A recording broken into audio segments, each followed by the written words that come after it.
はい、皆さんこんにちは。今回は実写素材を抽象的な油絵風のアートに変換する方法を解説します。まずはコンポジション内に油絵風にしたい素材をぶち込みます。これからエフェクトを適用していきますが、素材によって最適な値は異なります。皆さんの手元の素材に合わせて随時パラメータを微調整しながら進めてみてください。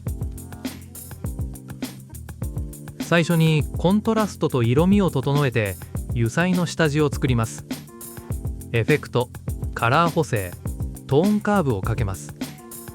S 字を描くように調整してコントラストを高め、色に深みを出します。エフェクト、カラー補正、色かぶり補正をかけてホワイトをくすんだ黄色に設定。色合いの量 40%。 この処理により経年劣化したニスのような油絵特有の重厚な質感を再現します。次に筆跡と絵の具の重なりを表現していきます。エフェクト、スタイライズ、ブラシストロークをかけてピクセル単位のディテールを線の動きに変換します。ブラシサイズ3、描画の長さ20、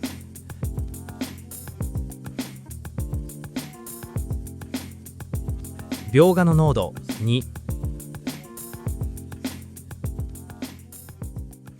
エフェクト、スタイライズ、ポスタリゼーションをかけて階調を12階調まで落とし、色の境界をはっきりさせます。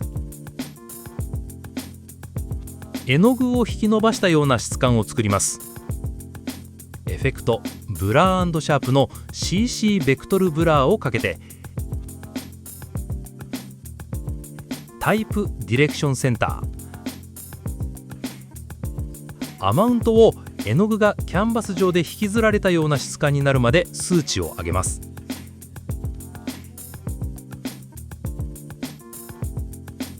ブラーで引き伸ばした質感をくっきりさせます。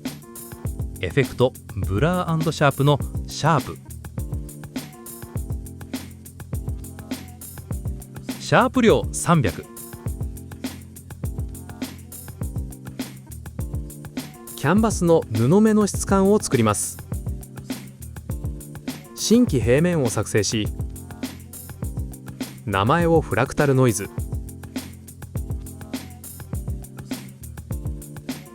エフェクト、ノイズ&グレインのフラクタルノイズをかけます。フラクタルの種類スレッド、コントラスト200、トランスフォームスケール10、動きに変化をつけるためエクスプレッションを記述します。サブ設定、サブのオフセットにエクスプレッション、タイム ×20 コンマバリューで横方向に動きを加えます。展開にエクスプレッション、タイム ×300、ノイズの揺らぎを足します。このレイヤーはマップとして使用するため非表示にします。作成したノイズを動画素材に反映させます。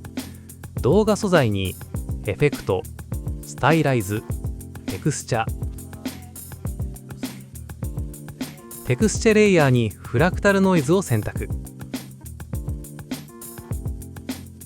フラクタルノイズを適用するのでエフェクトとマスクを選択。質感をなじませるため抑えめに、テクスチャ対比を 0.3 に抑えます。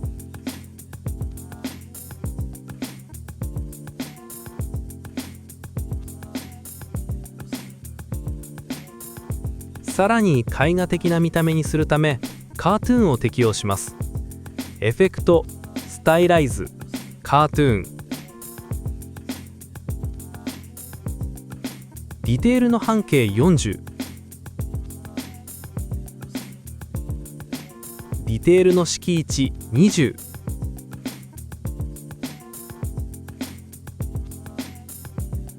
エッジ式位置3、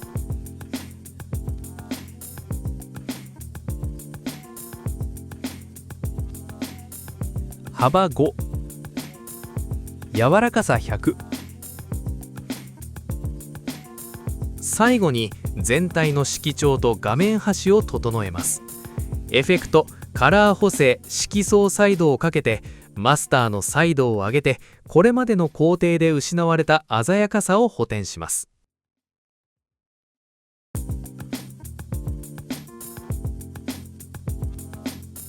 エフェクトディストーショントランスフォームをかけて、スケールを100に、ブラススロークやベクターブラーの影響で画面端に発生したノイズをわずかに拡大してトリミングします。初めにかけたトーンカーブを調整し、仕上がりを確認します。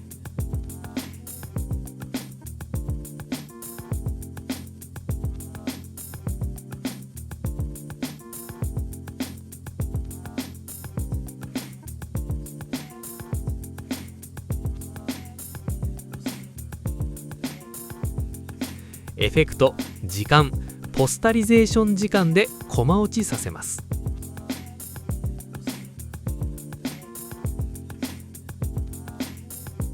これでキャンバスに描かれた油絵風の質感への変換は完成です。抽象的なアート表現としてぜひ活用してみてください。